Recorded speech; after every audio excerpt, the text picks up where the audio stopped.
Assalamualaikum warahmatullahi wabarakatuh. Perkenalkan, nama saya Sulfiana D, mahasiswi S1 Kebidanan Universitas Megabuana Palopo. Untuk kesempatan kali ini saya akan mempresentasikan tentang kepemimpinan dan manajemen. Di sini ada 5 poin yang saya akan paparkan tentang kepemimpinan dan manajemen. Yang pertama ada pengertian kepemimpinan, yang kedua jenis-jenis kepemimpinan, ketiga hubungan kepemimpinan dan manajemen, keempat pengertian manajemen, fungsi-fungsi dasar manajemen, dan yang kelima unsur-unsur manajemen. Poin pertama ada pengertian kepemimpinan. Pemimpin menurut Kamus Besar Bahasa Indonesia atau biasa disingkat dengan KBBI, seorang pemimpin adalah orang yang harus memiliki kemampuan untuk mempengaruhi atau memandu sekelompok orang atau pihak. Dan kepemimpinan adalah suatu proses yang mempengaruhi aktivitas suatu kelompok yang terorganisasi dalam usahanya mencapai penetapan dan pencapaian tujuan. Sedangkan teori kepemimpinan adalah kemampuan seseorang dalam mengelola dan mengarahkan sebuah kelompok dengan efektif dan efisien agar mencapai tujuan. Dapat dipahami dari beberapa pengertian di slide sebelumnya bahwa kepemimpinan akan muncul apabila ada seseorang yang sifat-sifat dan perilakunya mempunyai kemampuan untuk mendorong orang lain untuk berpikir, bersikap, dan ataupun berbuat sesuatu sesuai dengan apa yang diinginkannya. Poin kedua, jenis-jenis kepemimpinan. Jenis-jenis kepemimpinan sendiri dibagi menjadi 3 jenis, yaitu yang pertama autokratik, kedua demokratik, dan yang ketiga laissez-faire. Kepemimpinan autokratis. Segala keputusan berada di tangan pemimpin. Pendapat atau kritik dari bawahan tidak pernah dibenarkan. Pada dasarnya, sifat yang dimiliki sama dengan gaya kepemimpinan diktator, tetapi dalam bobot yang agak kurang. Yang kedua ada kepemimpinan demokratis. Peran serta bawahan dalam pengambilan keputusan yang dilakukan secara musyawarah, hubungan dengan bawahan dibangun dengan baik. Yang kedua ada kepemimpinan demokratis. Peran serta bawahan dalam pengambilan keputusan yang dilakukan secara musyawarah, hubungan dengan bawahan dibangun dengan baik. Dan yang ketiga atau yang terakhir ada kepemimpinan santai atau laissez-faire leadership, yang mana peranan pimpinan hampir tidak terlihat karena segala keputusan diserahkan kepada bawahan. Jadi, setiap anggota organisasi dapat melakukan kegiatan masing-masing sesuai dengan kehendak. Selanjutnya, kepemimpinan bidan. Kepemimpinan dalam pelayanan kebidanan.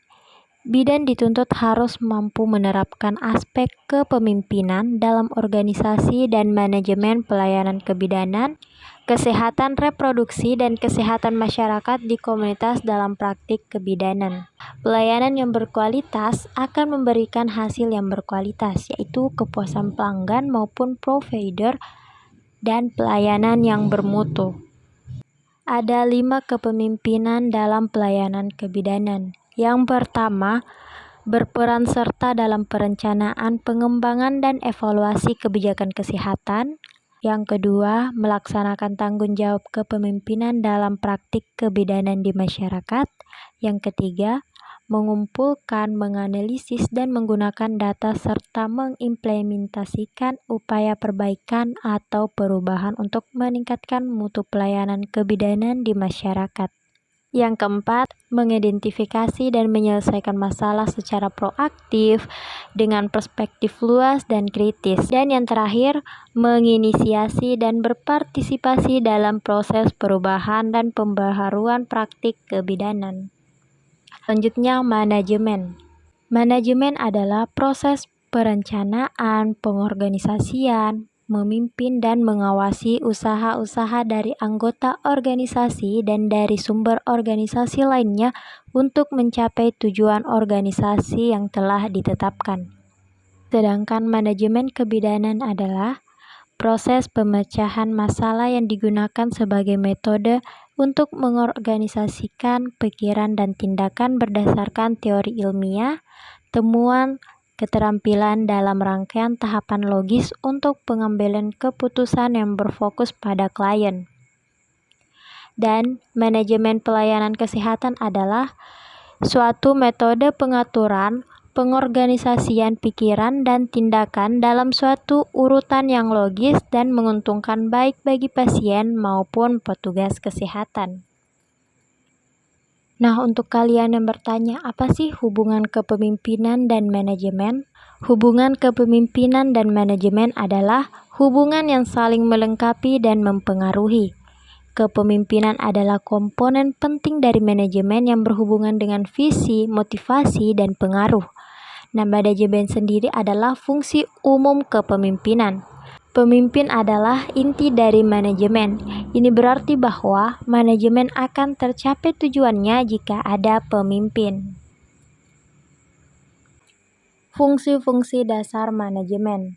Ada 5 fungsi dasar manajemen yang sangat penting. Yang pertama, perencanaan atau planning. Dengan adanya planning atau perencanaan, dapat memberikan arahan, koordinasi, dan pengendalian yang baik berdasarkan rencana yang sebelumnya telah ditetapkan. Yang kedua, pengarahan. Pengarahan diberikan untuk memudahkan proses pelaksanaan tugas agar berjalan sesuai harapan.